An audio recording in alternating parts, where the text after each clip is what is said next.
Ngayon, puntahan natin yung mga senador. Kasi, mukhang nagbabale-balentong sila ngayon, guys. mukhang, mukhang nagbabale-balentong sila. Lalo na tong isa. Bato doubts accusations versus Son of God. Kibuloy. Son of God yan eh. Alam niyo, si Senator Bato, ito matalinong tao to si Senator Bato. Ang ano lang sa kanya, minsan kekengkoy-kengkoy talaga siya. Kaya minsan hindi mo alam kung, wait lang, nangingengkoy lang ba ngayon si Senator Bato o seryoso siya?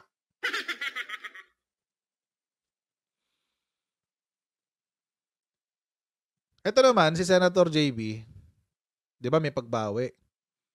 Ang ano sa kanya, ang aligasyon naman sa kanya, dahil nabash siya. Kaya daw siya may pagbabawi. Nagpaliwanag siya. Sabi niya, I did not withdraw because of the bashing. I'm very used to that. It's a matter of doing the right thing.